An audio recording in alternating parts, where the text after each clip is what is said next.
and welcome to another video. If you are new here, my name is Gabby and I make videos whenever I can find the time. And as I have said for the last 4 years, I haven't had a lot of time. But I am here to film, as you can see from the title, my best books of 2021. I say this every time, but honestly, I come back every year specifically for this video because I love it. It brings me so much joy. It has been a super busy year for me. I moved to a brand new town on my own. I started grad school. I started a new job. It's been wild, but I am so grateful to have been able to read 150 books. Thank God for audiobooks. And I read a bunch of really amazing ones that I am so excited to share with you. It wouldn't be a best books video without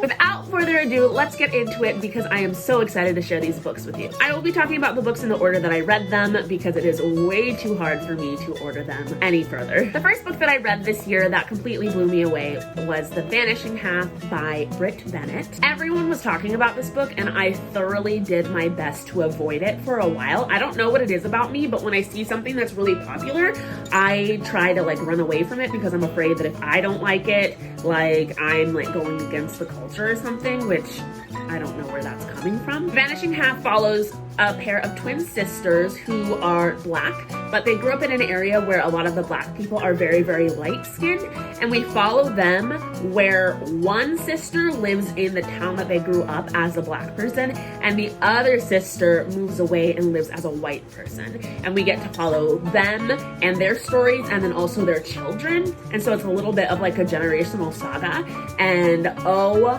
my gosh, I loved it. As I was listening to this audiobook, I just felt like I was sitting next to a warm, cozy fire with a blanket on and being hugged by a loved one. I don't know what it was, but I completely just was engrossed by this family and this story, and it just took me away. I avoided it for no reason because everyone was right. Everyone was right. It was so good. If you haven't picked up The Vanishing Half by Britt Bennett, which I'm sure many of you have because I'm just ridiculous and avoided it for so long, you should pick it up because it actually is a very worthwhile book. The next book that I read was Untamed by Glennon and Doyle. And when I tell you that this book had me sobbing, it just took me away. This book is about so many things that even with my inability to make synopsises normally, I'm really struggling with this book specifically because it's just so good. Okay, I'm just gonna read a little bit of the synopsis because it's going to do so much better than I ever have. But this is a memoir that Glennon wrote, and it is the story of navigating divorce, forming a new blended family, and discovering that the brokenness or wholeness of a family depends not on its structure, but on each member's ability to bring her full self to the table. And it is the story of how each of us can begin to trust ourselves enough to set boundaries, make peace with our bodies, honor our anger and heartbreak, and unleash our truest, wildest instincts so that we become women who can finally look at ourselves and say, there she is.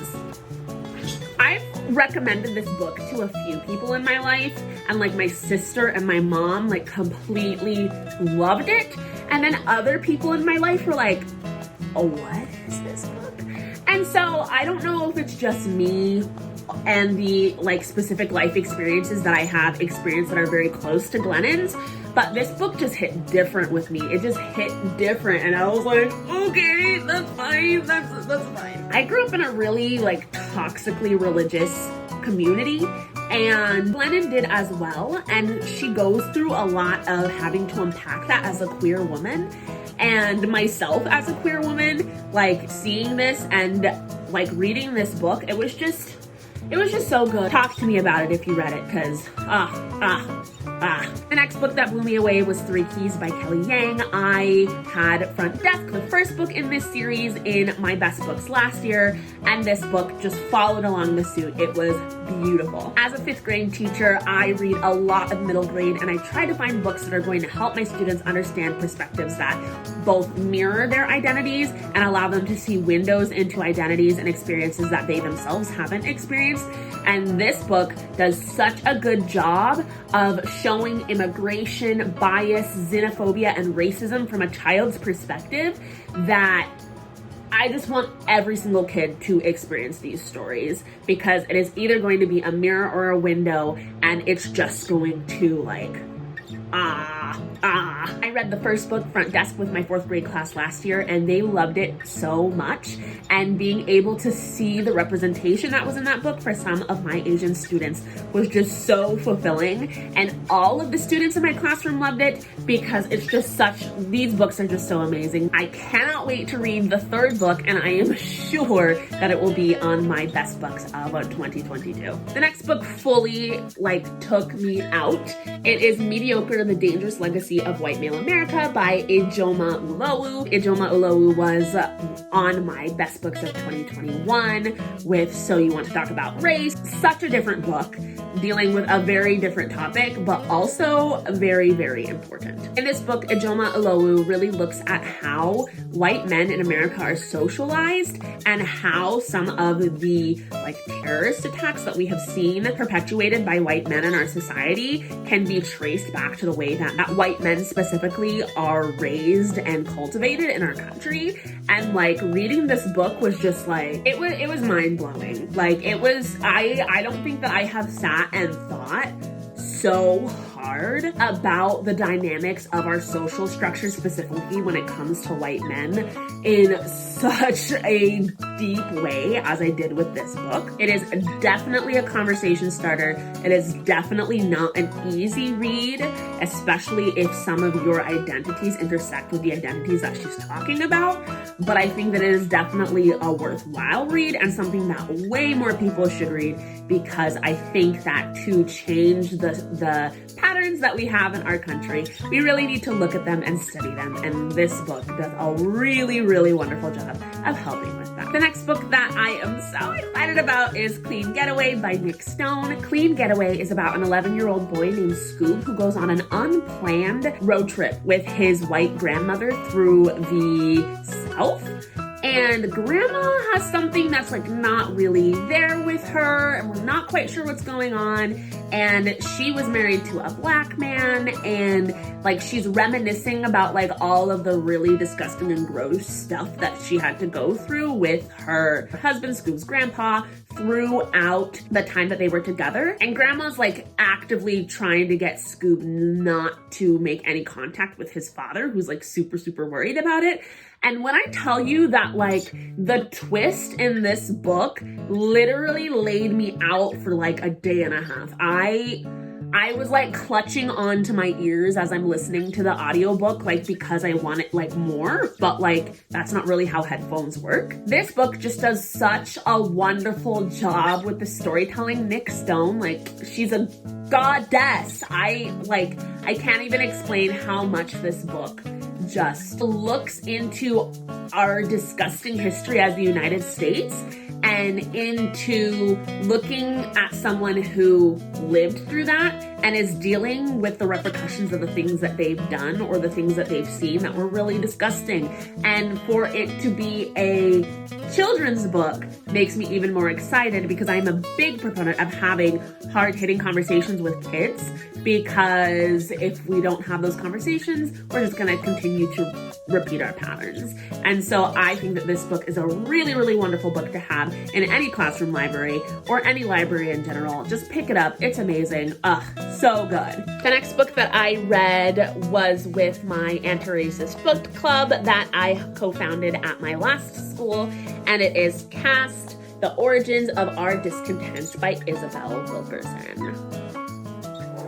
I was talking about earlier how mediocre really made me think, and this book really, really makes you think, and it puts you in super uncomfortable spaces, and you just gotta sit there because it's the truth.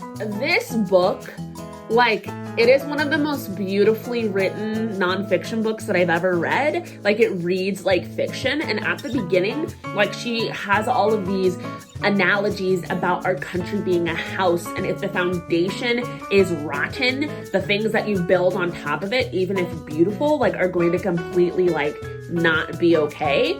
And as we were reading with my anti-racist book club, everyone was yeah, let's do it, we love this is amazing. And then we started getting into the parts where we learned that Nazis took some of their like practices from like the American South, and like some of the stuff that was happening in America was too harsh for Nazis, and so they like completely like changed things around. And like to know that like America was an inspiration for Nazi Germany is something that a lot of us had never heard of before, and it became increasingly more uncomfortable, and we just had to sit in it. And I am a person who really loves those spaces of discomfort, because in those places of discomfort we can really feel ourselves growing, and I think that for a lot of people that area of discomfort is so uncomfortable that we want to leave or go away from that. But in this specific book club, that wasn't an option. And so we grew, and it was uncomfortable, and there were tears, and there was a lot of guilt. But we did it, and we moved through it, because for our society to stop the patterns that we are continuously perpetuating, we have to be uncomfortable. We have to have hard conversations. We have to read books like this and talk about them and deal with the feelings that we're feeling that come up with them, because if we don't, we're just gonna pass them on to the future generation. Cast by Isabella Wilkerson. So good. I have so many highlights in this book. I definitely will be reading it again. As an educator who is currently getting my middle school and high school endorsements for English language arts and social studies, I have so many ideas for the classroom with this book and with young people. I could talk about this book forever. It's really, really good, and I think everyone should pick it up. The next book, I'm like kicking myself for not having read earlier, but also I read it at like the perfect time because I loved it, and it is Kindred by Octavia Butler. Why didn't anyone tell me about Octavia Butler? Like, where have I been? Why have I not, like, I'm mad at myself, because it took me 24 years to read a book by Octavia Butler. Kindred is a story about a Black woman named Dana, who I think is in like the 1970s. She's like living her best life.